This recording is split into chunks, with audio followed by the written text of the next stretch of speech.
almighty. If you would have told me that we would get a WWE pay-per-view that would go 3 hours long, I would say to you, damn, must have been a lot of matches that was on the card, eh? I would honestly believe that, but we didn't really have that many matches, and yet somehow we went 3 hours.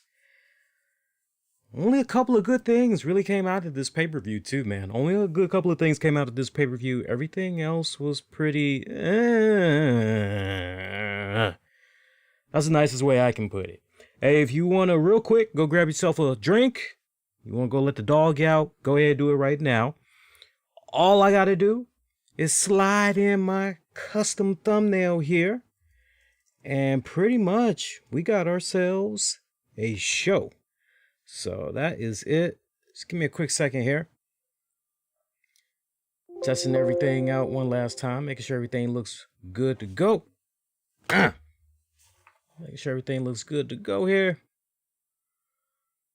Oh, God. What a long pay-per-view, man. What a long, long pay-per-view. 3 hours. Good God almighty. Don't worry. We ain't gonna do no 3-hour post show. I promise you that right now. We ain't doing that shit. You would have thought WWE would have been like, oh, you know what? Monday on, people are gonna want to kick back. And they're gonna want to go vote early. A lot of people want to probably get up but early so they can go vote. Nah, we're gonna go on ahead and we just gonna do ourselves a nice 3-hour long pay-per-view. That's what we gonna do. Killing me, Petey. Killing me. All right, here we go. Boom. Let's get that in there. All right, that's good. Let's save that. All right, guys, I'm getting ready to start the show. Let's go ahead and do this here. Get my music loaded up here. Where's my intro? All right, guys, here we go. Countdown. 5, 4, 3, 2, 1. Warning, the RCWR show with Lee Sanders is intended for a mature audience only. The following is an Infinity One Productions presentation, keeping it honest, insightful, and interactive. Covering the latest in wrestling and beyond since 2011. You're listening to the RCWR show. Now, your host, live from the nation's capital in Washington, D.C., Lee Sanders. Yeah! Sunday night, October 25th, 2020. What's going on? Lee Sanders here. You're checking out all new, the RCWR show, covering all things wrestling, entertainment, and beyond since 2011. I want to pose a two-part question to you guys. So here's the first question. For those of you, exclusively now, that saw Saturday night's Impact Wrestling's Bound for Glory pay-per-view, I want to know, what did you think about that pay-per-view overall? You can answer that question here on this post show and everything. The other question that I have for you is comparing it. I hate to compare because it's really kind of unfair sometimes, but I'm curious. Comparing that pay-per-view to what you got of Hell in a Cell tonight. What did you think overall, comparing both pay-per-views? I'm dying to know what you guys think. Speaking of tonight's Hell in a Cell pay-per-view, do have a poll up. We're keeping it simple tonight. I'm only going to have one poll up. It's going to be on Twitter, at the RCWR Show. Feel free to give me a follow over there as well, at the RCWR Show. I want to know what you thought about Hell in a Cell. We got early votes coming in so far, and the way it is looking, we've got 25% of you that's giving the pay-per-view a thumbs down. Meanwhile, 75% of you are giving it a thumbs up. I repeat, 25% of you are giving tonight's Hell in a Cell pay-per-view a thumbs down. 75% are giving the pay-per-view a thumbs up. Look, honestly, I gotta say, felt like a bit of an average pay-per-view. Only a couple of bright spots here and there that I really was able to sink my teeth into. And then the rest of the time, I felt as though I was mentally on pilot. And what I mean by that is I felt as though I was just on cruise control. I felt a bit zombie-ish. I felt I was going through the motions. It's weird because I never thought in all my years of watching wrestling I never thought in all my years of talking about wrestling here on the show since 2011 that I would find myself to be in a position where I couldn't wait for the pay-per-view to end, and the pay-per-view is ending on a main event championship match. It's ending on a major title. You know, it's either ending on the WWE title or it's ending on the Universal title. And in this case, I'm looking at Drew McIntyre taking on Randy Orton for the title, and Hell in a Cell structure. I'm like, okay, you can't go wrong with that. Hell in a Cell. Come on. But I found myself just going through autopilot here. I need you all's help right now, because I don't know. Maybe old man age is kind of catching up to me. Maybe it's because I've seen so much in all my years of watching wrestling since the 80s that, like, there's nothing that really... But for me, at least, each its own. I love Randy Orton. I do. I love Randy Orton. I think what Drew McIntyre has been able to do with himself prior to coming back to the WWE this go round, just the incredible journey that he was able to do inside and now, you know, personally and professionally, what he was able to do to turn himself around.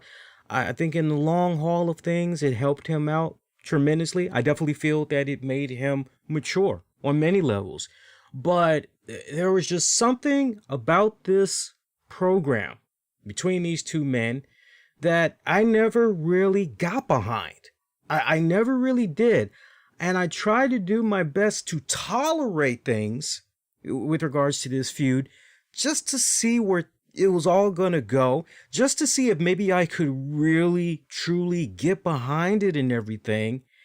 And when it's all said and done, the longer that Drew McIntyre went as champion, the longer that I actually loathed him as champion. I don't know if you guys were kind of feeling that same way. Nothing personal against the man, but I truly felt as though, okay, this just... many have described Drew McIntyre as far as his championship reign goes. Many have called him the COVID champion. Hey, I totally respect that. Many felt that he was just a placement champion. I get that. All right, so he's keeping it hot for somebody else. Okay, I get that. I can respect that type of a comment. But I never really could get behind. And isn't that something? Even in storyline. And this is where, if you ask me, for me specifically, and probably for most people as well, felt this way. So when exactly did the honeymoon end with Drew McIntyre as champion? I'll tell you exactly when the honeymoon ended for Drew as champion. And it actually wasn't tonight. Tonight was just, look at what went down tonight with Drew McIntyre as, folks, we're finally putting you out of your misery. But as far as when the honeymoon was over for Drew, I would say it was actually, it's a two-parter, not long-winded whatsoever. It was over when he took away the title from Brock Lesnar. You had many people, and I went on record many times with regards, you can go back and you can check out the earlier shows. Everybody was throwing a fit, having a field day about Brock Lesnar as champion, given the fact that Brock Lesnar, the way that the contract he had was set up, you know, he was just sporadically here and there working the limited dates, all this other stuff. And, you know, everybody was having a field day with that. You know, me on the other hand, I say, yeah, the way that things are kind of set up, it does suck. It'd be awesome if they did more stuff with him, pre-taped and everything. I always said, kind of do it like the NWA days. You know, have him come in, shoot enough stuff that can basically be enough for WWE programming for several weeks. Do nice build-ups to whenever he's supposed to have that next match and all of that good jazz. And, you know, they never really did stuff like that. But when it was all said and done, it's like, look, whoever structured the contract, this is how it was structured. And come on, not for nothing, but if we had got that same opportunity to make that type of money that Brock was making to work X amount of limited dates, we gonna be all over that ass. We were like, yeah, cha-ching, we gonna be all on that ass. So, for me, looking at this whole Drew defeating Brock Lesnar, I was happy from the standpoint of, well, you know what? At least the fans are finally getting what they want. The fans have been wanting to see that title off of Brock Lesnar. They want to see better representation of that particular title for the Raw brand, whatever brand it was on at the time. They just basically wanted to see better representation. All right, so I was happy from a fan standpoint for the fans that, okay, you're tired of Brock as champion, here you go. Now you got something different. And then from there, I said, okay, I'll give McIntyre a month. Let's see what he can do as a champion. And for me, the honeymoon period was really over after he took the title from Brock Lesnar. But I decided to just, all right, let's see what happens. And, you know, honestly, come on, let's be for real. What type of champion did we really have there with Drew McIntyre? I mean, a good fighting champion. We could definitely give him that. He's you know, in storyline, he was definitely a good fighting champion.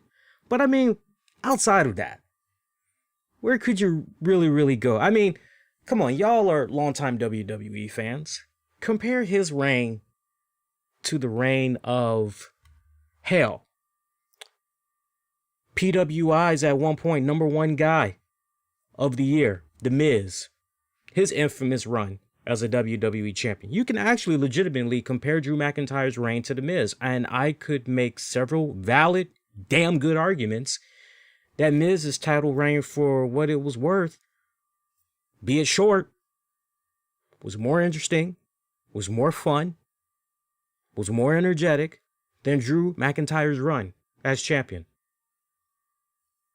Prove me wrong otherwise. You could look at John Cena's multiple reigns. Even though we got shoved down our throats many times, the Triple H show, we could even look at those periods. Any title reign of Triple H. We could even look at Triple H's title reigns and say, nah, you know what? Those were more. We could even go in that route. And Greg, with regards to your question, we're going to get to it. You don't need to keep, I can see it the first time. You just chill. We got you. We got you, Greg. So, for me, McIntyre, good fighting champion. But outside of that, you got nothing else. You really got nothing else. Come on, stop and think about it. This is Drew McIntyre. Oh, folks, it's really great to be back out here with you all once again. I had a hell of a fight less than 24 hours ago, I tell you. Randy Orton, he really gave me my money's worth, but as you can see right here, I'm still standing tall as your WWE champion. And I couldn't have done it without the many of you giving me your powers. I could feel your powers reaching out, touching your TV screen or touching your monitors, touching your cell phones, your tablets. I could feel you. I could feel your energy. I could feel your spirits pulsing as it went through my veins. And it's what kept me going. It's what kept me fighting all night long, all these weeks against Randy Orton. And here I am. I'm still your champion. This is our championship. This is I won't say the people's champ, but you get the point that I'm making. So, I mean, you get the same mundane promo from McIntyre over and over and over again. Cue up some heel that's gonna come in. Oh, you want a shot at my championship, brother? All you had to do was just ask. You don't have to do any cheap shots. Yeah, it's the same. My eyebrow raised a little bit when McIntyre was showing a little bit of a mean streak. I would say the last bout that he had with Orton. But just comparing these times that McIntyre has locked it up with Orton and it culminating in what we got tonight was the weakest. Prove me wrong. but I felt it was the weakest. And that's despite the fact that these two men were doing their thing inside Hell in a Cell. So, in case you haven't figured it out yet and you didn't watch the pay-per-view, we got a new WWE. What was that title? Was that the Universal title? I think that was the Universal title. I'm looking at my notes here real quick here. No, that was for the WWE Championship. We got a new WWE champion. Randy Orton has defeated Drew McIntyre. As a result of Orton defeating McIntyre, he joins one other man to have captured a championship 14 times, as Randy Orton now ties Triple H. Look, and I've said this repeatedly about Randy Orton over the years right here on this show. When it comes to Randy Orton chasing after a WWE championship, Orton is, especially if the storyline is popping on all cylinders, Orton is the fucking man. What do I always say on this show when it comes to chasing after a championship? I always say, longtime listeners know this, I always say the chase is better than the catch. And with Randy Orton, that's always been one of his most strongest suits, as that character you just love to hate. Because if you just go back and you look at the multiple times that he's been a champion, predominantly he's been a heel. He's been a heel when he's been chasing after the championship. And it just flows so well with him. The chase is better than the catch. But as I am always quick to point out with regards to Orton as champion, sadly, after he chases after the championship and he becomes champion, sadly, that momentum that he had going to the title, it seems to hit a roadblock all of a sudden. I don't know why. I can't explain it, but each time you just go back and you look at each championship reign, each one of those, after he's been the champion, it's just, I won't say as a fan you start to feel melancholy about his title reign, but you start to go, okay, well, you know what? He was better chasing after it than he was as the actual champion. Now, maybe things are going to be different this go round with Orton as a champion. You know, more seasoned. With time comes wisdom, time to reflect on past regressions, nasty habits, all of that other stuff. So I really hope that under the circumstances of what's going on with this pandemic that we're in right now, that creatively we get some exciting stuff. Look, I'm not going to bullshit around. I am legit excited for Randy Orton as champion this go round. I see what promotions like Impact Wrestling is doing. I see what ROH is brewing up. I see what AEW is doing. MLW is about to get back into the fold. I love what they've been doing with MLW Pulp and everything. I mean, creatively, even though there's no fans to be performing in front of, creatively, all of those promotions and other promotions that you guys could probably name of too that I didn't mention just there. Creatively, they are really putting some pretty good solid content out there. So I can't wait to see what this go round has in store for Orton as champion. Now, to answer Craig's question, because Craig had asked twice, what does it mean that Randy Orton pinned Drew McIntyre cleanly in the middle of the ring? What does that mean? What does that mean? We don't need to get all Dr. Phil. Well, I'll tell you what that means. It means that subliminally, when Drew McIntyre was a child, he never was able, professionally, he never had it in his damn DNA to really be able to reach for the brass ring. He never was really the man. It goes back to when he was a childhood. It all began when he was 7 years old. I'm not going all Dr. Phil psychoanalytical for fucking 10 minutes about what does it mean that it's to your interpretation. Now, if you're asking me, Lee, I just can't make sense out of what the fuck I just saw. Orton beats McIntyre cleanly. Like, how am I supposed to? I don't get that. What the hell? Well, not being long-winded, but you can look at that from a couple of standpoints. Number one, you can look at that position and you can say, well, when it counted the most, Drew McIntyre succeeded where very few men were able to succeed when it came to dethroning the beast incarnate, Brock Lesnar. So he joined a nice elite group. You know, it's not that many people that can go around saying, well, I beat Brock Lesnar. There's not that many people that can say that. You can make the argument that, hey man, Drew McIntyre taking on Randy Orton. If there was ever a feud that could really help elevate a talent here, really kind of shine him up real good for the fan base, kind of extend and solidify his legacy even more. This is the direction that you got to go. You got to give him the dub for sure. You got to go in this direction. So you could go with that. I'd like to look at it from a different standpoint, though. And I don't want people to be going, oh, man, they buried Drew McIntyre. They just fucking buried him.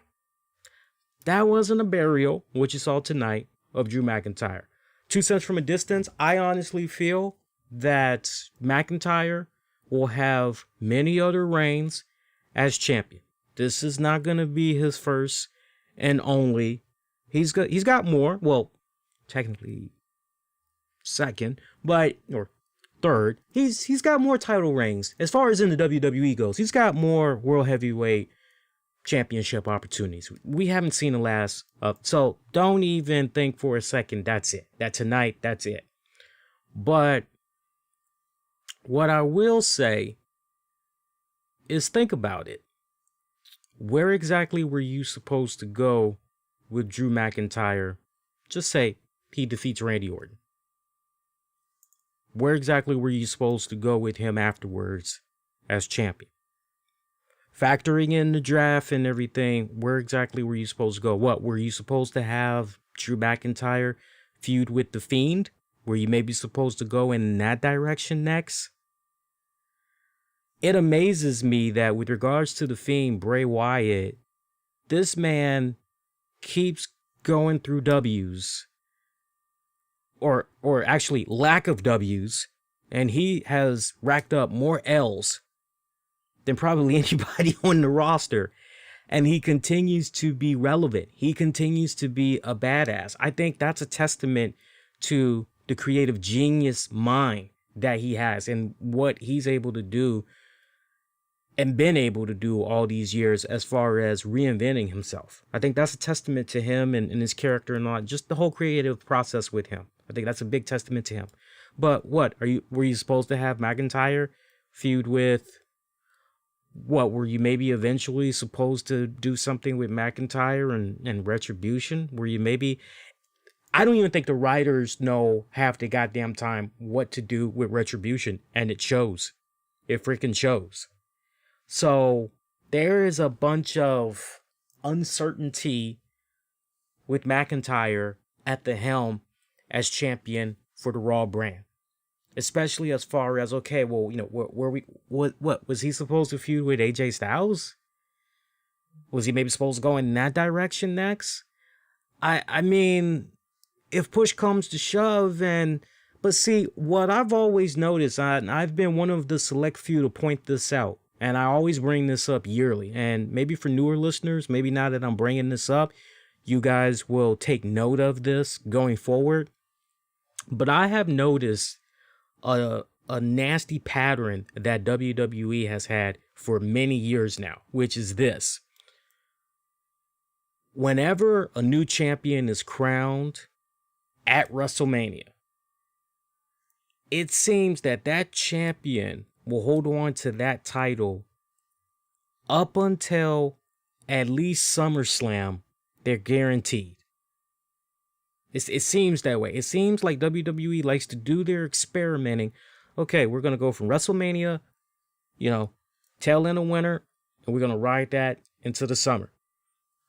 And it kind of seems like, to me from a distance, after they see what happens with that respected quarter that WrestleMania had fell in, and then, so what would that? That would be, so WrestleMania is usually what? April? Late March? April? So that would be part of what? The first quarter of the new year?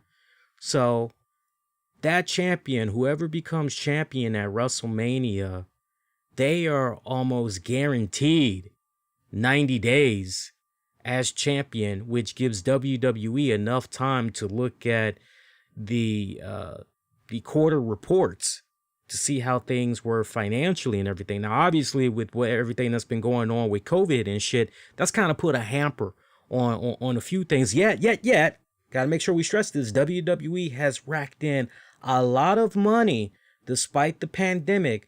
This was their most lucrative quarter that they just wrapped up. And I think they're actually getting ready to put out another report for their quarterly earnings in a little bit. I heard something earlier this week that they broke even or something of that nature. I'll talk a little bit more about that on Monday's show. But anyway, it's almost a guarantee that whoever becomes champion at WrestleMania, they at least got the first 90 days locked up of a title reign. And then in most cases, you'll also see a scenario play out where, okay, well, let's go ahead, let's have this champion ride out until September, October, maybe even November. And then if we're going to pull the trigger and, we're going to do something new, we're going to do something exciting, then we're going to do it then. And it always seems like right either before they do their big season premieres or after they do their season premieres, going into their first pay-per-view after they've done their premieres, the pattern I've noticed, they switch titles. That's the pattern that I've noticed. Now, I'm not saying they tend to do a clean slate, but that's just a pattern that I've noticed, particularly when it comes to the Universal title and when it comes to the WWE title. Now that I've put that out there in the open, I'm sure some of you smart cats out there will do your research and you'll be like, yeah, Lee's actually kind of like out of 100% of the time, when you just look back at the past 5 to 7 years, you'll see that pattern that I'm talking about. Like out of 100%, you'll see that's gone down at least 79 to maybe 84% of the time. That's the pattern. So it was time for them to shake things up. That's the point that I'm making. Here's something else that I have been saying ever since Edge went out with that tear, which is this. And just the vibe I was getting from that particular program that Edge was having against Orton, had things not panned out the way that it panned out and everything, I honestly had the impression that Edge and Orton were going to be fighting for a heavyweight title. That was always the impression that I had. I felt as though WWE had themselves a holy grail of a rivalry that was going on there. And as soon as Edge went out with the injury, one of the first questions that many of you guys can recall from way back was, okay, well, how long is Edge going to be out? Because however long Edge is going to be out, have a feeling that when he comes back, and this is aligned perfectly, Orton is probably going to be champion and Edge is going to be feuding with Orton for the title. Somehow, Edge is going to get that title. I would not be surprised, just 2 cents from a distance, folks, I would not be that surprised if Edge and Orton were to fight for that title at next year's WrestleMania. Do not be surprised. Do not be freaking surprised if that happens, because before the injury to Edge had happened, I wasn't seeing it that far as, okay, these guys are going to keep doing this going until Mania, but I definitely saw Orton with the title and Edge somehow taking it from him. Now, I'm even more convinced that's what's going to be happening. Probably going into WrestleMania mode. I wouldn't be surprised if the very next time we saw Edge would be next year's Royal Rumble. That's the earliest that I'm seeing. If they want to try to bring him back sooner, hey, cool. But I think at this point, you need to be thinking about 2021. And I think that's the safer bet and everything. But Orton as the champion, as Universal Champion, or is that right? The Universal Champion, or is it the W? I always get the damn titles mixed up. Sorry about that, guys. As the WWE Champion. Good move. You create fresh matchups. You got new rivalries there. I mean, it just... I feel as though with McIntyre as the champion, he reached his peak. I mean, other than those few guys that I mentioned a few minutes ago, how much further were you supposed to go with that? Like, seriously. This match went about almost 35 minutes long, by the way. Total freaking overkill. It should not have gone that freaking long. It really shouldn't. It got to a point where you're looking at this, and I know many people were. I know I was very vocal about it. I said, when is this going to end already? I was actually moaning and groaning, and my poor girl, she's rubbing my back. She's like, damn, the whole pay-per-view's been bad. I said, nah, it's just that this has just been dragging on, this particular match. And one of my points, you see at one point, Orton and McIntyre, they're fighting on the side, kind of on top of the steel cage structure. McIntyre falls off, courtesy of Orton. He crashes through the table. I am the table! He crashes through it. He's bleeding from the mouth profusely and all that. Okay, good selling point and everything. And Orton gets down and he's just creeping up on his prey, circling him and everything. And you just see this long ass delay of finish him. It was the most longest delay you'd ever seen, because you just got McIntyre.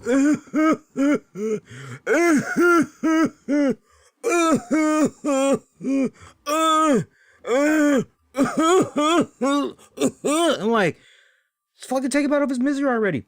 Put him in the fucking head. Put him in the ring. Let's do this already. And you just kind of knew that, okay, nah, he's going to kick out. Whatever Orton is going to continue to do, once he rolls him in the ring, McIntyre's going to somehow kick out. That's pretty much exactly, what had went down. McIntyre tried to get a quick little roll up with a little burst of energy that he had. That didn't go nowhere. Hey, fight a little bit more. McIntyre going for the Claymore kick. Randy Orton, that was a beautiful counter.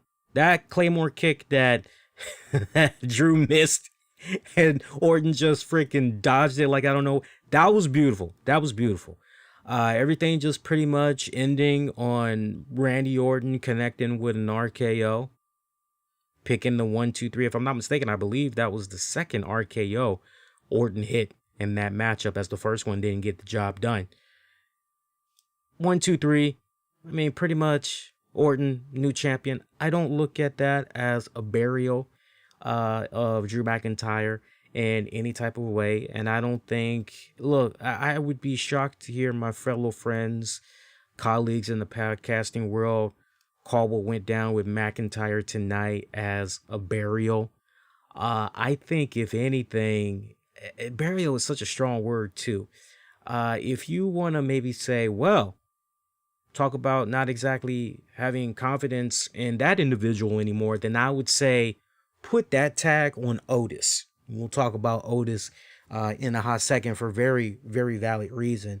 But the chemistry with this matchup between Orton and Drew, I give both of those guys a lot of props. They went into that match and they tried to give it the best that they had. They tried to give it all they got.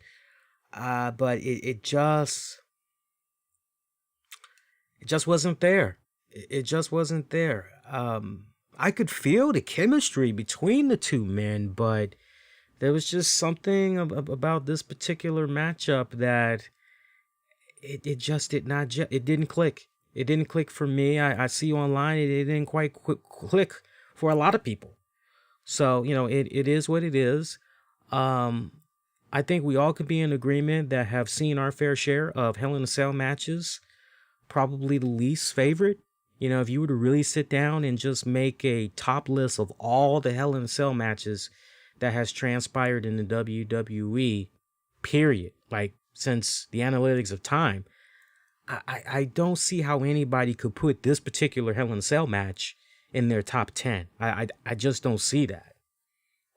Everybody's got to be a mark for something, but I think even the most truest, sincerest mark, I don't see how you could put that particular match that we got tonight on the top 10 best Hell in a Cell of all time. I just don't see that. So, missed the pre-show match. I didn't even know that there was a pre-show. I was looking on WWE's website. I looked on their social media feeds. And when I say I looked on their social media feeds, I looked on Twitter. I didn't look on Facebook. I didn't see anything as far as the promoting of a kickoff. I saw nothing. So I looked at that as an opportunity to get in a little bit of a cat nap. And I got it in at a really good time when the Patriots were getting their ass whooped. I'm just shocked at that game. I really am. If you're Coach Belichick, you can't help but wonder, do I maybe bench Cam now? Go in a different direction. We'll talk more about that on Monday's show. But there was a pre-show matchup. I didn't get a chance to see it. R-Truth took on Drew Gulak for the 24/7 championship. R-Truth retaining. From what I see, that match went about 5 minutes and some change. For those of you that actually saw that pre-show matchup, I'll have to rely on you guys a little bit more on what you all thought about that particular matchup. Going to the actual pay-per-view card. Kicking off Hell in a Cell. Roman Reigns defending the Universal Championship against Jey Uso. Remember, it's a Hell in a Cell I Quit match for the Universal Championship. Jey Uso and his brother Jimmy Uso will have to take orders and acknowledge Reigns as the tribal chief, or the Usos and their immediate families will be exiled from the Anoa'i family. So some high stipulations here in this matchup. Now, I do want to spend just a couple of minutes talking about this matchup. This isn't Sports Center, and then he did this and he did that and then he this cool move, and at the 5-second mark, we're not doing all that. Okay, you want all of that? You got Sports Center, ESPN for that. I want to give mad fucking kudos to WWE on many levels. Number one, takes a lot of balls to have a match like this kick off your pay-per-view. I looked at this and I said, what the hell is WWE thinking right here? They're kicking things off with this match? This is one of your main draws. Are you really going to kick things off with this? I had no idea how they were going to kick off Hell in a Cell, but I was not expecting it to begin with the Universal Championship. I thought, if anything, maybe things were going to begin, and call me foolish, but I thought, if anything, the pay-per-view was going to begin with Bayley taking on Sasha Banks for that SmackDown Women's title. I thought maybe that was the direction we were going to be going in. That's not where we went. So to see things kick off with Roman Reigns defending his title against Jey Uso, that was a pleasant surprise. I give WWE kudos for starting it off with that match. You're going in for the jugular. You're going in white hot. I don't blame them for doing that. After all, you're competing against the World Series. You're competing against Sunday Night Football on NBC. This was good to do. This was a good placement to do. I also want to give kudos to WWE from this standpoint. For me, I don't throw this term around loosely. Please let me stress that again, because I don't want people taking what I'm saying out of context. And for you hardcore WWE fans, I think you'll definitely appreciate all I have to say about this particular match. I know I can be very critical of the WWE at times, and a lot of people don't like that. But just as I'm critical of WWE at times, I can also equally be as pleasant with my positive feedback on when they're doing something right. And with Roman Reigns taking on Jey Uso, the storytelling that was involved in this matchup, I loved it. I ate it up. This, for me, and I don't use this term loosely, for WWE, was their match of the year candidate. Again, match of the year candidate, simply because of the storytelling that they went with this. Where do you even begin with the storytelling here? Do you begin with Roman Reigns doing the trash talking to Jey Uso? Bickering him, telling Jey Uso, you thought you were going to be able to just come in here and you thought that this was just going to be a cakewalk? We didn't even need to do all this, fam. This didn't even need to happen. All you had to do was just acknowledge me as your tribal chief. I'm trying to continue to supply food for the family. This is our bread and butter. This is how we stay fed. And you are trying to come between that. I'm going to make you pay. I mean, he was talking that type of shit. I mean, mad level trash talking at its finest he was doing.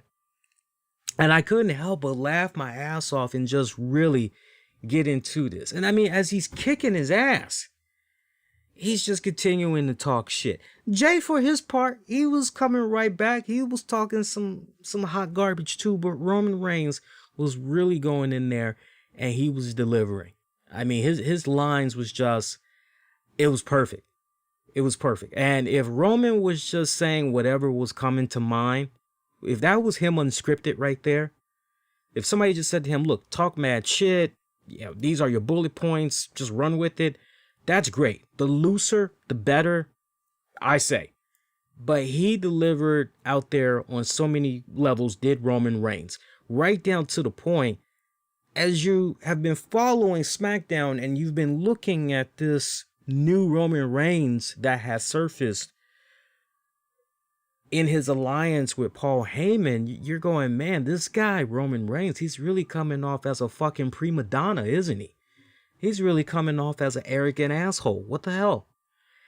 And what we got tonight was a Roman Reigns that was, I mean, as the match progressed, you're literally watching Roman Reigns become unhinged. Again, you're literally watching Roman Reigns become unhinged. And I loved it. I loved it on so many levels. I love, you know, if I were to teach a wrestling class on promos and really selling a match, really selling a feud, really selling a rivalry, and I were to just show a couple of examples on DVD to a class, you know, this is what I want you to go home. This is what I want you to study. You know, everybody's going to get a copy. I want you guys to take some bullet points. And when you guys come in Monday after the weekend, we're going to talk about this for about 45 minutes. So have your notes ready. I would tell all of them to watch very closely this match between Roman Reigns and Jey Uso. I would tell them to take notes of all of this. The younger aspiring wrestlers that are coming up and they want to try to make it big in the business. This is one of those matches I would put on that DVD and say, you need to watch this. I don't have that many examples that I want you to watch, but this is one of the things I want you to watch. Watch it over the weekend. Come back Monday. Let's talk about it. Very riveting. I mean, it just grabbed you in from the get-go and you are just with it. You know, I even like the little part there where the referee, you know, he's saying to Jey, come on, you know, Jey, just give up, you know, give up. This can be over right now. All you got to do is just say, I quit. Yeah. And he's looking back at Roman Reigns, the ref is, and he's like almost apologetic to Roman Reigns. Yeah. You know, he's not quitting. He's not saying anything. He's still in this, Roman. And, yeah, at one point, you got freaking Roman Reigns. He takes a steel chair, he does a couple of things, and he knocks Jey Uso out cold. You know, and when he's doing this, you're going, well, there's no way that you can get an I quit from this guy. So what are we doing here? And the referee at one point realizes this man, Jey Uso, physically cannot continue. I mean, he is completely out of it. I gotta call this. This match is over. Like, I know it's an I Quit match, but this man isn't even responding. What the hell? And Roman Reigns literally, physically grabs the referee, challenges the referee. Hey, he's not responding. You know, he can't fight. He's not able to defend himself. I have to call this. Roman Reigns throwing the ref out of the damn ring. Love that. Love that. This Roman Reigns just becoming unhinged. Adam Pearce and the other officials coming out there. Roman Reigns essentially locking them in the Hell in a Cell, pretty much letting them know, no, you're stepping into my territory. You guys have no business being out here. So you all are going to fall victim to what I've been doing to Jey Uso here, right? Or if you know what's good for you, don't interfere in my business. So they kind of, back off and everything. You see the unhinged Roman Reigns taking a steel chair, or steel steps rather, steel steps. And I mean, he is getting ready to just, he's getting ready to go bludgeon like a mofo on Jey Uso to that dome. Yeah, and then you have freaking Jimmy Uso coming out there. This isn't you. What's going on? You've changed. Come on, man. This is me. This is your fam. This is your brother. How can you do this to him? How can you, I loved all of that deep. It was deep and almost intellectual on so many levels what was going on here. But the main drive of this match was telling the story of just how unhinged, just how obsessed with being the man, with being the champion, has gone to the head of Roman Reigns. Yeah, and the wide range of emotions that Roman Reigns was able to show in this matchup. From talking mad trash to almost becoming very sympathetic to damn near coming off as if he's having a mental breakdown and you're seeing him in tears and all that. Jimmy Uso talking to him as if you got some type of a problem. I see it. We see it. But it's okay. We're your fam. We're going to get through this together. Boy, and then to just play possum. To just play possum right there. And Roman Reigns applying a deadly submission lock there on Jimmy Uso. Jimmy Uso fighting for his dear life. Jey finally coming around, seeing what the hell is going on. And makes the ultimate sacrifice. I mean, now, of all the things that Jey Uso could have done, Jey Uso could have easily tried to grab a foreign object, the steel steps if they were still in the ring, use that to try to go upside the head on Roman Reigns, but he didn't do that. In storyline, he does the first thing that comes to mind when he realizes what's happening with his brother, and he really doesn't have the strength to really fight off Roman Reigns. I quit. He says, I quit. So yeah, you could make the argument that you had a little bit of fuckery that was going on there. But when it was all said and done, Jey Uso did acknowledge he quit. Now you add more insult to injury here. The other thing that I have been loving about this particular feud between Roman Reigns, Jey Uso, or just grouping together and just say the Usos. The other thing that I have been enjoying quite a bit, and I don't really think he is getting the praise that he should be giving, but I'm going to give it to him tonight. Paul fucking Heyman. Go back. Ever since the alliance was announced, basically, of Roman Reigns, Paul Heyman. Look at how, and if you haven't peeped this out before, start peeping it out from here on out. Look at how every single time, two things. When Paul Heyman comes out with Roman Reigns, Paul Heyman, for the most part, is looking at that WWE Universal title. He's looking at it almost, when you're looking at him, there's a lot of mixed ranges you're getting as you're looking at him as he's looking at that championship. One of the things you can't help but go is, is he looking at that championship out of envy because he feels that that title and the true title holder of it is his client, Brock Lesnar? Just the way he looks at it, you just can't help but go, what's going on? And the second point, if you've never peeped this out before, start peeping it out from here on out. It was on full display tonight. And Paul Heyman, this is the beautiful thing that I love about Paul Heyman, that he really doesn't get a lot of credit for it. And it's a lost art that a lot of today's up-and-coming wrestlers, it's a story that they don't know how to tell that well, which is facial expressions. Every single time you see Paul Heyman with Roman Reigns, each time Roman Reigns does something that is essentially below the belt, a bit despicable, tasteless. I mean, we've seen Paul Heyman make some facial expressions when Brock Lesnar was doing some stuff. But Paulie is taking it to a whole new other level, and it was on full display tonight. The way he has been looking at Roman Reigns as of late, including tonight at the pay-per-view, has been, what the hell have I gotten myself into? I aligned myself with this man. How the hell can I be in bed with this guy? I'm not really sure about this anymore. He's almost coming off like Jimmy McGill, Saul Goodman in Breaking Bad. And remember the final scene? I believe it was the last episode before the series finale of Breaking Bad. Remember when Jimmy says to Walter White, he goes, hey man, it's getting way too fucking hot. I am done with this. We're over.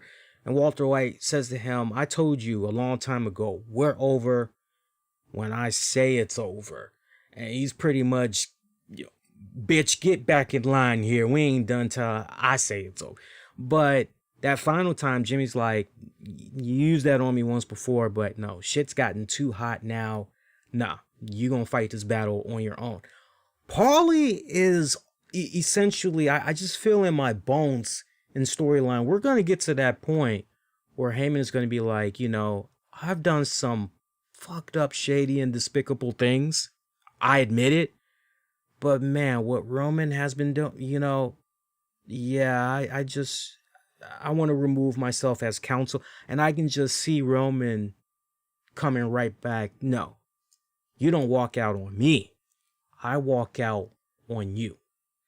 I just see that. But just look at his facial expressions. If you didn't watch the pay-per-view, just go back, because since that's the first match on the pay-per-view, just go back, look at his facial expressions. I mean, what he's been doing has really been selling the overall new composition, the new overall presentation of Roman Reigns.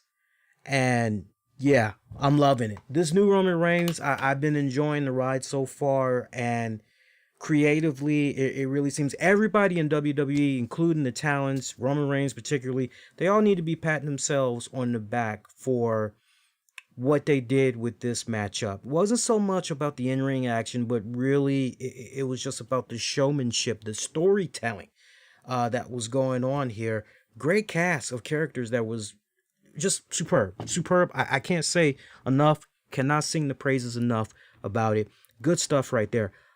Post-match, just when we think we're done, Roman Reigns goes to the top of the ramp, and who's there to greet him? Who's there to freaking greet him? We got freaking Sika and then freaking Alpha there. They freaking greet him, and you're going, oh shit, the OGs. And they're, giving him the lei. They're putting these nice, beautiful leis around his neck and chest and everything. And they're acknowledging him as the tribal chief and everything. So now that this has panned out, you're going, well, we kind of know exactly what the future holds for at least Jey Uso. So, is it safe to assume Jimmy Uso is definitely going to fall in line here? And, because I always was kind of under the impression that after after Jey Uso, Jimmy would pick up the fight as well. But the way it kind of comes off now, I'm really kind of led to the impression that, we can't get next Jimmy taking on Roman. I would love to see that, because what I had in my mind initially was go through Jey, go through Jimmy, then eventually you cross paths with Tamina. By the way, even though it was great seeing those WWE legends in the house, I can't help but wonder, you can go on my Twitter and you can see this. I put it out there as clear as day. What does the Usos' dad think about what all had went down with his sons tonight? Of course, I'm talking about WWE Hall of Famer Rikishi, Too Cool fame. What does he think about what went down with his sons tonight? And now that his sons are doing the whole, hey, we acknowledge you as the tribal chief. What does he think about this whole mess? And I got to tell you something. WWE is in a prime position right here where if they don't do something with Rikishi, they would be fools. I talked about this several weeks ago, just the way I kind of have this mapped out. If they are in fact able to do business with The Rock, and next year's WrestleMania is going to be The Rock taking on Roman, whole tribal thing. My whole thing was have Roman go through Jey, go through Jimmy. Somehow you incorporate Tamina Snuka. You put Rikishi in there. You want to put in The Rock's daughter. I mean, she's down there at the Performance Center. Makes a lot of sense. A lot of sense. Now, if I'm not mistaken, I believe she is dealing with a injury. Because I remember talking about her a couple of weeks ago. Hopefully I don't have my talents mixed up, but I believe she's injured right now. But you can still do something in storyline with her, injury or no injury. You can still do something with her. Incorporate The Rock's mom, which is pretty much going to be the final blow. And that's how you ultimately get to The Rock coming back to WWE to lay a big old fucking can of ass whooping on Roman Reigns. So, you're kind of keeping that in mind. But then you're looking at SmackDown and you're all saying, okay, so what's next? What exactly is next as far as who's the next opponent that Roman Reigns is going to be facing? Obviously, the Usos are now going to have to do his bidding, right? Is it as clear cut as we think it is? Or is there going to be a little bit of resistance there? We know Jey's Uso is going to have to fall in line. But what about Jimmy? Is Jimmy going to bite? Is he going to bite his teeth? Is he going to take a nice big old slice of humble pie there and fall in line as well? So a lot of stuff we got going on when we get ready to check out SmackDown for this coming week. Hey, you're checking out the RCWR show. Lee Sanders here, covering the latest in wrestling, entertainment, and beyond since 2011. You guys been enjoying the show so far. Do me a huge favor. Make sure you hit the like. If you haven't subscribed, do that. All that good jazz. Helps out big time. Let's keep rocking and rolling. We only got a couple more matches to talk about, people, and then we're pretty much done for tonight. All right. Less than a 10-minute match. Elias defeating Jeff Hardy via disqualification. Okay, for what it's worth. Anybody else a little bit tired of Jeff Hardy's DUI constantly being brought up? I mean, to each its own, but I don't exactly remember Jeff Hardy fans taking to social media making fun of Jeff Hardy's problems. I'm proud to say that every single time Jeff Hardy has ever had some type of a personal problem with the law, same with Matt Hardy. As big of a fan I am of the Hardy Boys, I've always given nothing but praise, thoughts, best wishes on recovery and all that. I've never made fun of what was going on with them in their personal lives. And, to each its own, but I cringe every single time I hear something about Jeff Hardy in the WWE. And, another DUI story. Another drunk story here. Okay, we're taking more shots here at Jeff Hardy. I thought for sure the shit that went down with Sheamus, I thought that was pretty much the end of it. I thought that was it. I felt that what was going on with AJ Styles and Sami Zayn, I thought, okay, all right, it's not Sheamus anymore. Fine. This is the direction we're going to go. Okay, fine. And I thought as far as him being drafted, okay, fresh start, fresh rivalries. All right, we're going to leave some storylines in the past. That's where they're going to stay. And you guys got to forgive me, but I just cringe every single time. I did not enjoy hearing Elias come out there rhyming DUI with Jeff Hardy and a whole bunch. I cringed at that.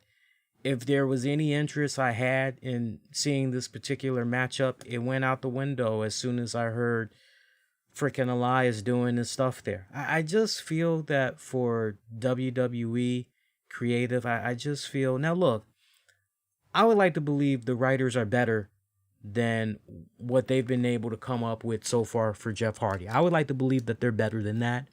But I think when it's all said and done, we've got a higher power that's going, well, that's good shit.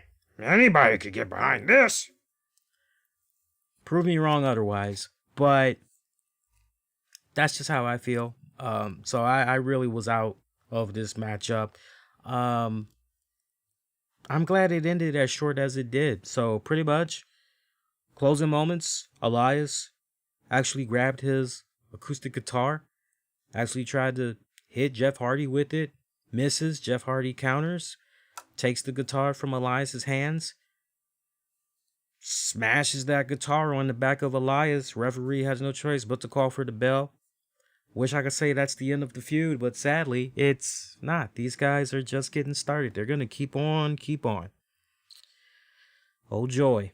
Oh, joy. Look, can I just get Elias, Jeff Hardy in concert already? That's what I want to see next. I want to see a guitar versus guitar challenge.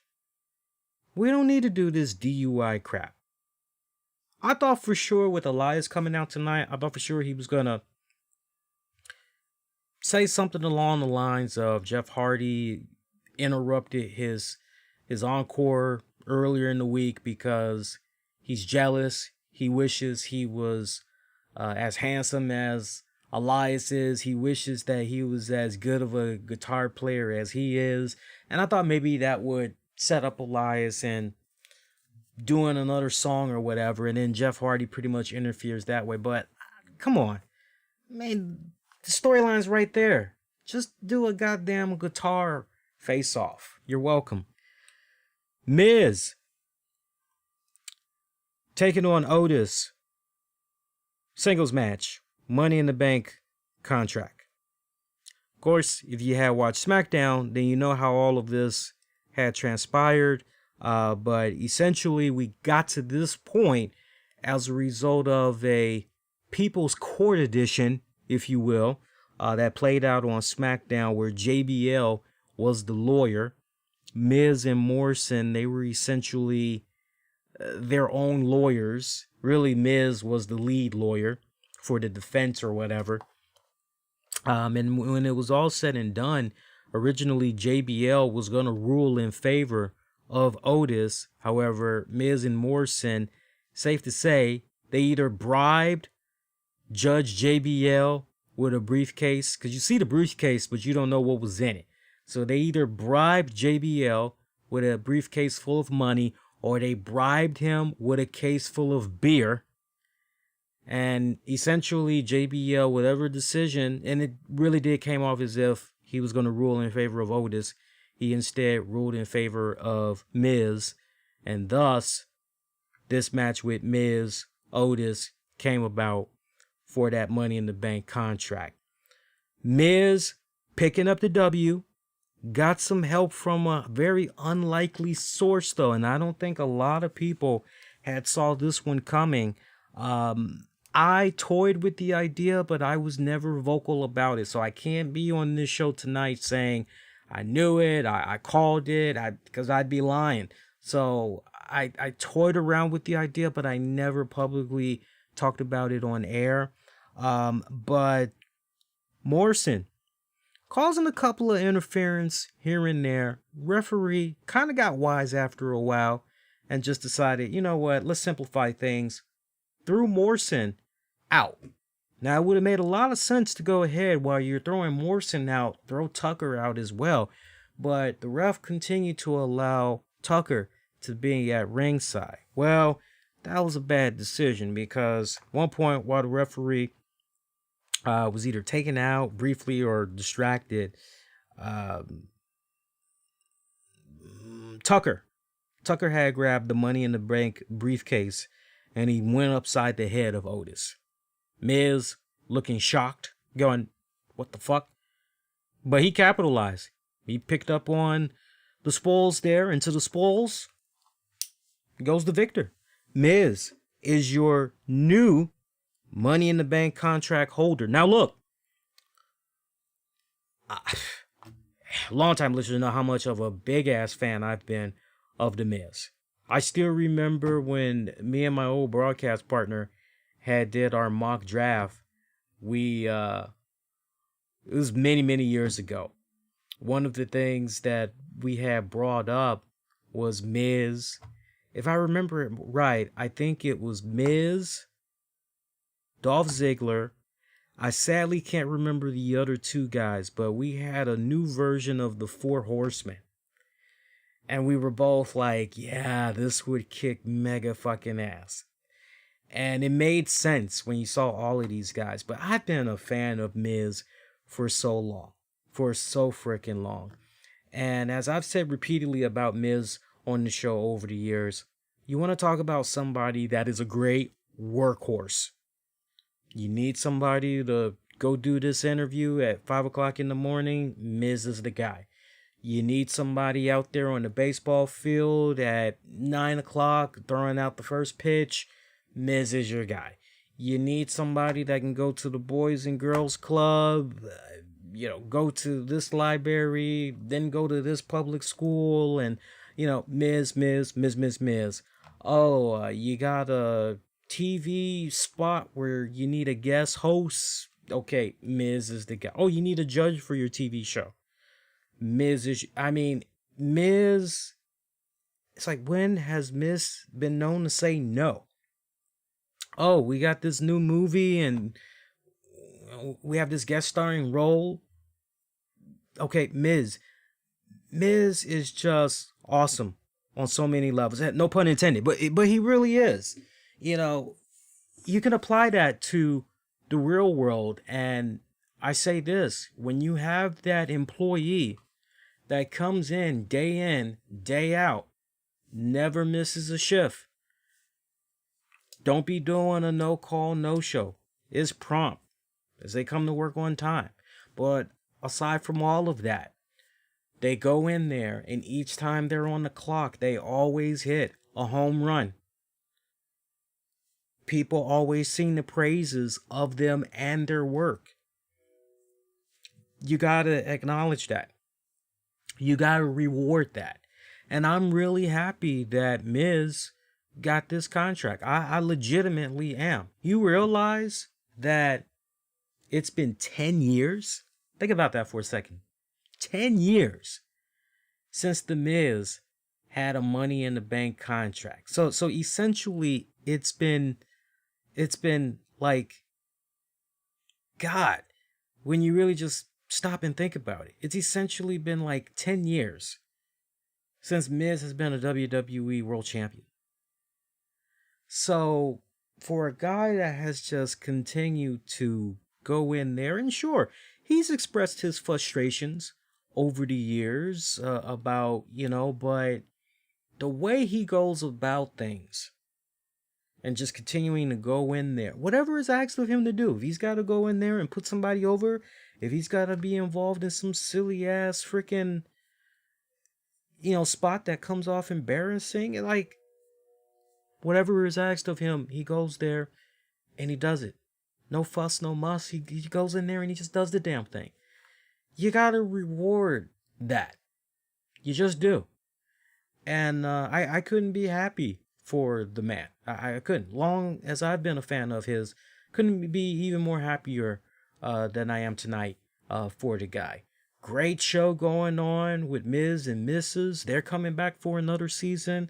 Their ratings have continued to be steady. Meanwhile, total Divas, Tota, Bellas, that continues to be on a serious fucking decline. They just need to snuff the hell out of that already. What's the new show that he's doing? I think it's on USA. I haven't watched it yet. Is it called Wipeout or something like that? Kind of reminds me of that reality show, but that seemed to be doing pretty good. You know, I heard the news they're going to be coming back. So, I mean, everything that this guy is touching, it's making money. And as I always say, if it's making dollars, well, you got that good common sense, you know, and you know the sense I'm talking about, right? So you got to capitalize on that. I cannot legitimately wait to see what Miz can do this time around as a champion.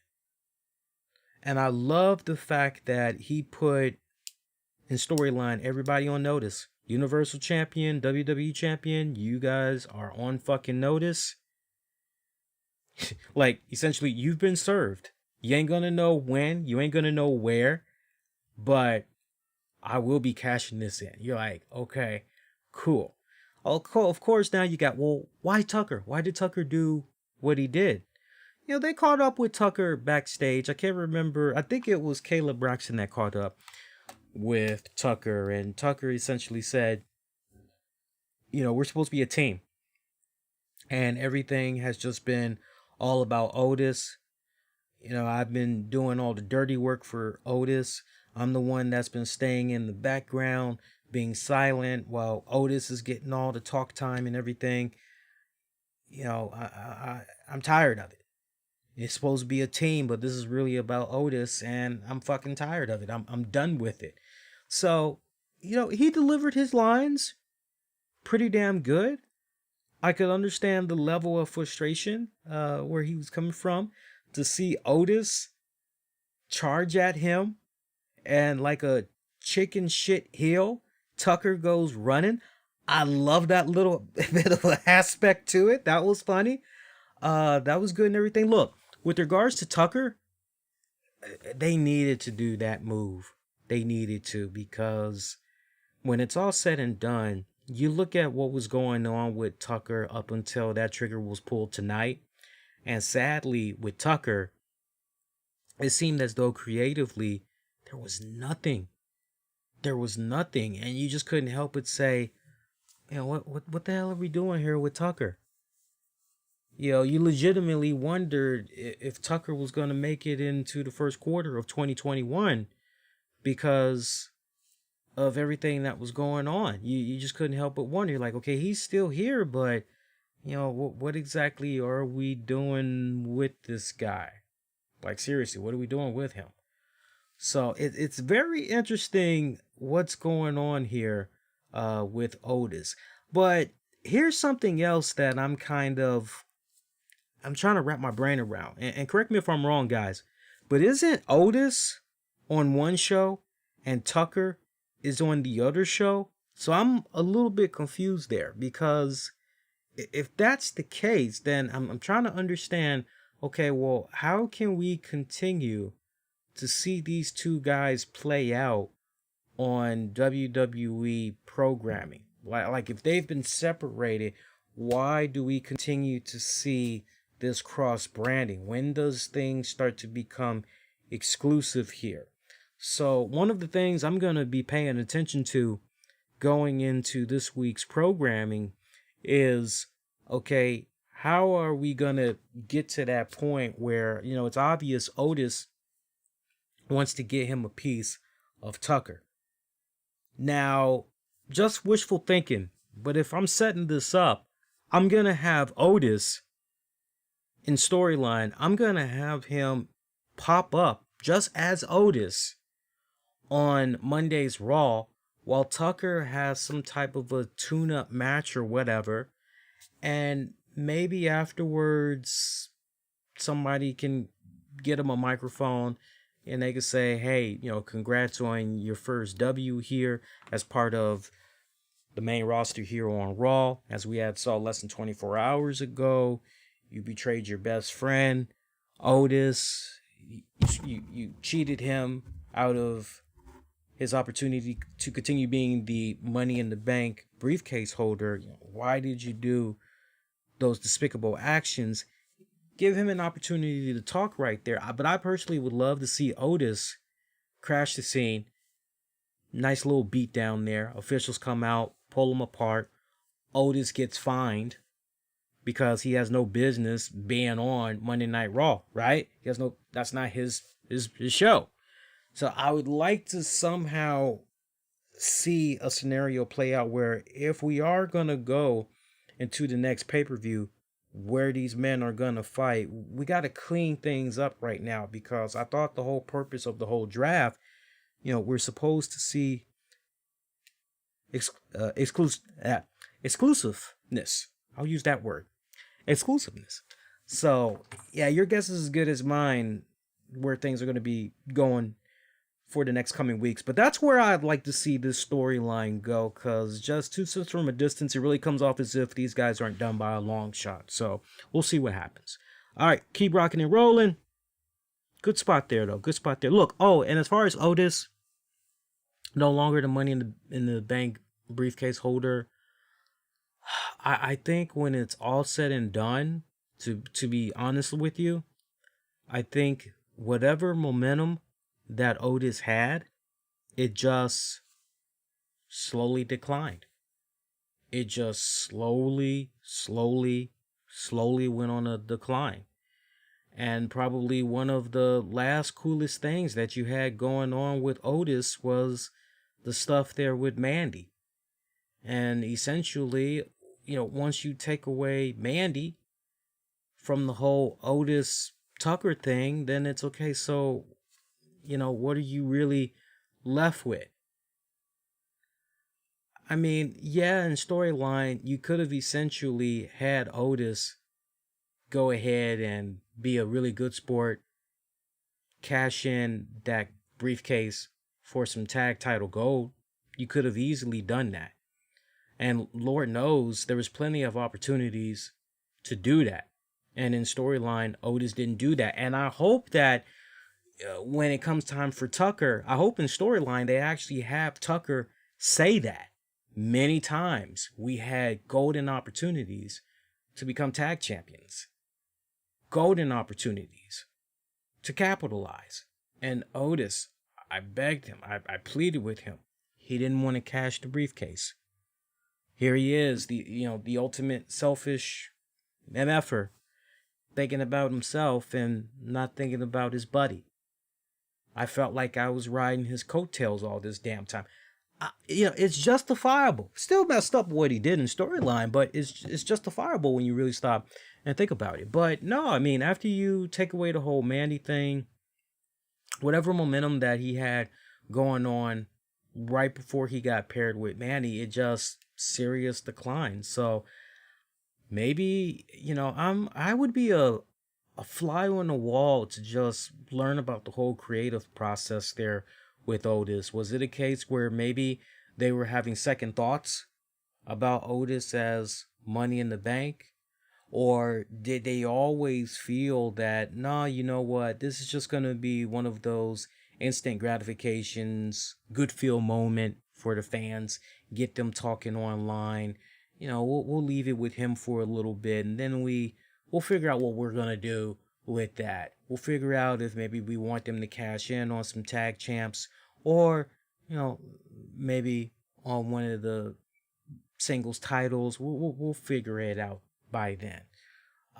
But very interesting that we went in this direction. It is, and it's a telling tale as far as what I mentioned several minutes ago about, okay, well, we definitely feel we have good investment here, but as far as what's going on over here, you could look at what went down tonight and you can maybe kind of say buyer's remorse there to a certain degree when you look at Otis.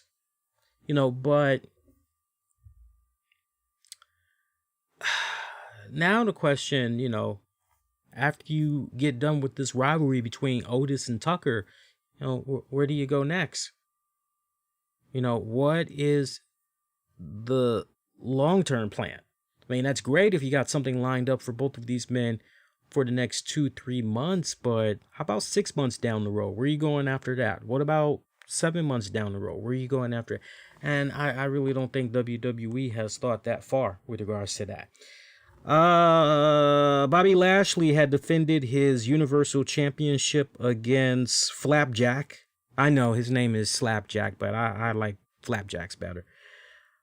Defeating him via submission. Was what it was. Nothing special. Nothing. I'm going to talk a lot more about the whole retribution because I got some serious issues with that. But it was what it was. I wish I could talk about this for several more minutes, but the match barely went 2 minutes when it was all said and done. One more match to talk about. This one I really enjoyed. Other than the Hell in a Cell I Quit match, this was the only other match that I equally enjoyed as much as the Hell in a Cell I Quit. Sasha Banks, Bayley, Hell in a Cell match for the SmackDown Women's title. Let me just say to both ladies, bravo. Bravo. Fucking magnificent. This was a great match. This was a great matchup. I did not think Bayley was gonna lose the title tonight. I honestly thought that Bayley was gonna continue to retain. Shocked, very shocked that Sasha came out of this with the W. And what was kind of the nail in the coffin shit, just gonna change hands. The commentators said more than once, I think they said it at least 3 times during the match, that the SmackDown Women's title was somehow a title that had been elusive to Sasha Banks. That was the one title that she never won. And you're like, wow, as long as she's been on the main roster, she's never won that title? Seriously? And the fact that I heard that the first time, I'm going, and the fact that they brought it up a second time, I'm going, yeah, somebody's gonna lose here. Hey, Bayley. So, look, great match between these two girls. I gotta give it up to them. By the way, what the fuck was up with Bayley and the kendo stick? Somebody said she was trying to create a Lincoln log. I don't know what the hell she was trying to do, but she gave up real quick after several minutes. I mean, I can't wait to watch Matthews Botchamania, because you're seeing Bayley struggling getting the tape out. What was Dutch? I said Dutch. I said Dutch tape. I was trying to say duct tape. I said Dutch. Anyway, you see her struggling with the tape. And she's looking at the referee saying, oh, my hands are all sweaty from all of this fighting. You want to do this for me? And the referee's like, no, get back in this ring. And she just continues. Finally, she's gnawing at the tape with her teeth just to try to get it off and everything. And she's taping 2 kendo sticks together, and she's trying to wedge it between the steel fence and something under the ring. So I guess there was some type of a placeholder little spot or whatever, but you know, I'm kind of looking at this. I'm going, okay, so what is she trying to do here exactly? Is she maybe thinking about doing some type of Batista bomb or you know, face plant? What is she thinking? Right? I don't know. Whatever the hell she was thinking. Once she did what she did to the 2 kendo sticks and it didn't really go the way she thought it was going to go, she just abandoned it. And I was happy because homegirl looked like she was struggling with that one. I'm sure backstage when they were going over the spots and all that, I'm sure the idea and just visualizing it, I'm sure it was, oh man, that'd be fucking sick, dude. That'd be, oh yeah, that shit be tight. I'm sure that's what was going on, but the execution of it just did not pan out the way it was supposed to. She struggled. You got to go out of your way and look that up if you didn't see that match. That was one funny ass spot. I love that one. See, other than that, so let me see if I got this straight. So Bayley has been, at this point, the SmackDown Women's Champion. What was her reign? For 380 days. 380 days you had her as the SmackDown Women's Champion. I don't know. I really don't know. I really don't know. Where I'm continuing to say that and everything, part of me had really wished that Bayley would have continued to retain, because I really felt that she was really, really finding her groove as champion, to the point, I gotta tell you, I was looking forward to seeing her lock it up with Bianca Belair, Zelina Vega. Was looking forward to some of those names there. Was looking forward to it. And of course, we're still going to get that, but silly me, there was a part of me that was hoping that, somewhere down the road, there'd be a title match against those girls and everything. But I am happy for Sasha. Look, Sasha hasn't been a champion for a good minute, a good minute. But what I don't want to happen in WWE this go round, I don't want for there to be a position where, okay, so we're just going to keep trading off the title. This is my biggest fear right now. We're just going to keep trading off the title between Sasha Banks and Bayley.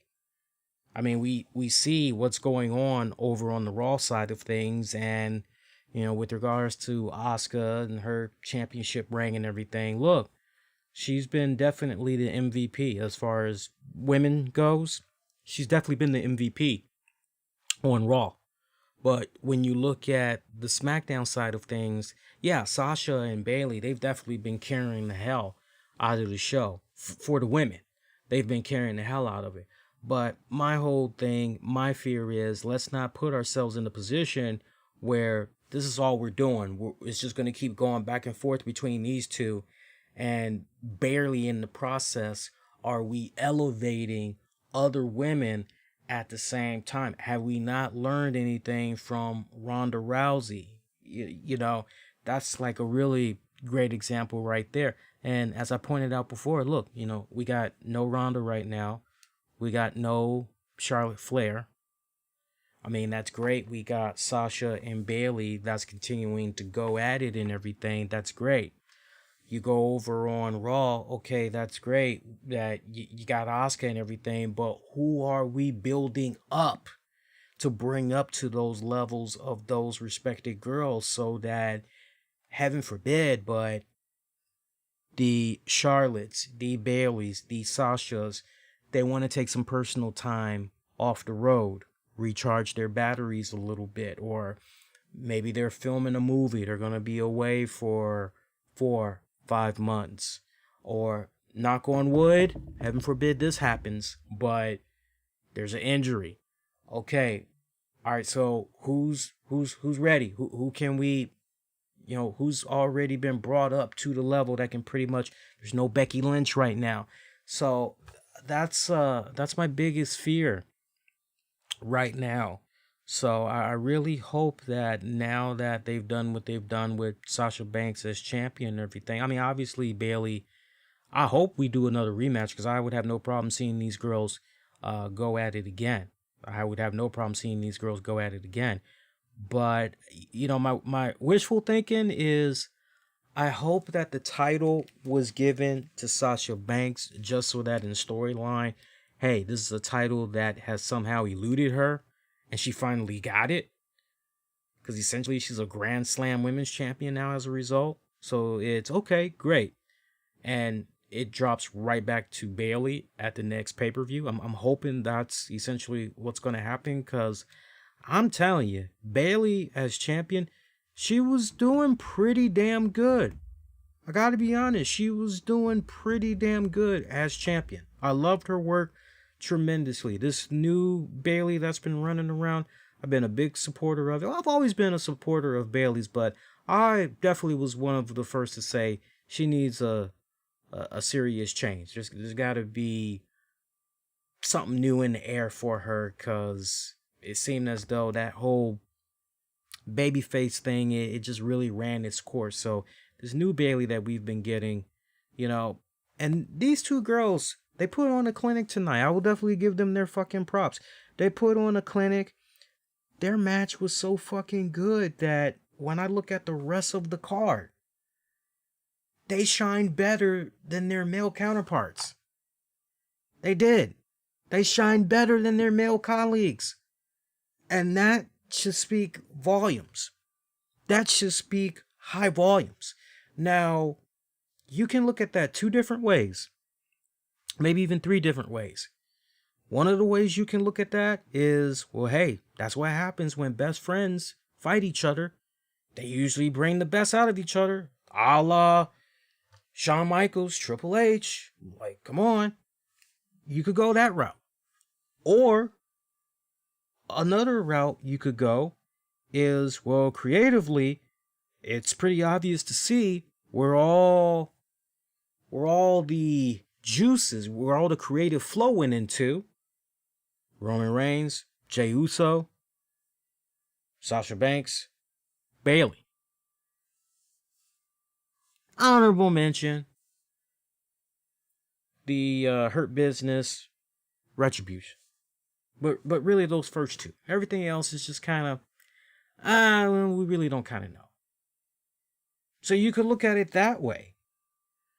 The other way you could look at it, remember, Monday night, right here on this show. How many matches were there initially? There's only 4 matches that were announced at the time. We had to go into Friday. Yeah, there's only 4 matches. Here you go. Here's another match. We got to meet that quota. 20 minutes later. Here's this match too. We're going to do this too. Yeah. You go into the pre-show 30 minutes before the pay-per-view. One more match. Yeah. So I'll leave you guys to your own thought process on that one. But overall, this pay-per-view, I'll be honest with you, if it wasn't for the Hell in a Cell I Quit match and the Hell in a Cell match for the SmackDown Women's Championship, I would give this pay-per-view a thumbs down. Straight up, I would give it a thumbs down. It barely gets a thumbs up for me because of the 2 matches that made it to this card. So, now if I were to do the whole number scale thing, take away those 2 matches, 4 out of 10. 4 out of 10, easily. With those 2 matches, 6 out of 10. 6 out of 10. But this pay-per-view, barely a thumbs up for me. I honestly felt this pay-per-view was below average, and it would be much worse if it wasn't for those 2 matches. One more time, let's see what you guys had to say on Twitter. Remember, Twitter at the RCWR Show. You can give me a follow. You can cast your vote over there as well. Once again, survey says for tonight's Hell in a Cell pay-per-view, I am seeing that 27% of you are giving it a thumbs down. 73% of you are giving it a thumbs up. I repeat, 27% of you are giving Hell in a Cell tonight a thumbs down. 73% of you are giving it a thumbs up. So that's where we're standing at right now. And again, that poll is going to be exclusive just to Twitter. We'll bring back the YouTube poll and all that on Monday's RCWR show, which reminds me, yeah, we're going to be live Monday night. All new RCWR show will be coming on after Raw goes off the air. So that should be a fun show. Tune in for that. That's going to be awesome. Looking at you all's comments, I'm seeing a lot of love there for Bianca Belair. Some of you guys wanted to see Bianca Belair, get that respected push, and hopefully we'll see that, because so far since Bianca Belair has been involved in the WWE, she's got her own little Sasha Banks storyline going on, does she not? She has yet to taste a women's championship. She keeps getting a sniff of it, but that's about as much as she can get. Is a sniff of it, yeah. So you guys that saw the pay-per-view, continue to give me your thoughts. I want to know what you all had thought about the pay-per-view. So continue to sound off. And Monday, we'll be live right here after Raw goes off the air. Quick reminder, once in a while I'll talk politics. I try not to get too heavy about politics, but effective this Monday for the whole week, you have an opportunity to vote early. Whatever your political affiliation is, hey, when it's all said and done, it's okay to disagree. It is. There's nothing wrong with that. But the most important thing is that you implement your right to vote. Our ancestors, generations of family members fought the good fight to put us in a position where we're able to vote. And no matter how you may feel about what you're currently seeing in the news, just everything that's going on in the world, you have that right to vote. Don't put yourself in a position where if you have kids, they get older, your kids are going to learn about what all is going on right now during our time. Heaven forbid your kid asks you, so when it came to that voting season, what did you do? The worst thing to do is say, well, I did nothing.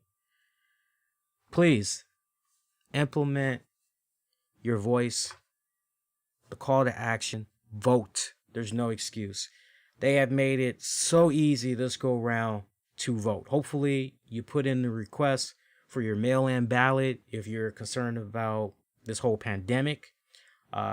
Polling centers are going to be open. So for those of you that were not able to get your ballot, you are actually physically able to go in and cast your vote. So as long as you didn't move or anything like that, you're registered, you're ready to go. Go to vote.org and you can pretty much see that way where you need to go to vote, if you're going to be mailing off your ballot, all that good stuff. But get out there. This is the week. You can go out there. You can vote early in person or mail in your ballot early as well. Drop it off at the facilities. There is no excuse. All right. So get at me on Twitter, Facebook, Instagram. Use keywords, the RCWR Show. Shout out to our Patreon followers as well. Patreon.com/RCWR Show. $5 a month. Get you access to exclusive bonus audio video content you won't be able to find anywhere else. Shout out to Gino Morgan. Shout out to Justin Ripstock. Shout out to shout out to John Davis. Shout out to Michael Wolf. Shout out to Tony Bing Gaming. Shout out to our sponsors as well. That is going to do it. Until next go round, wishing all of y'all to be safe. Most importantly, be kind to one another. I will see you guys in just a little bit for your Monday night edition of the RCWR Show. Take care for now, y'all.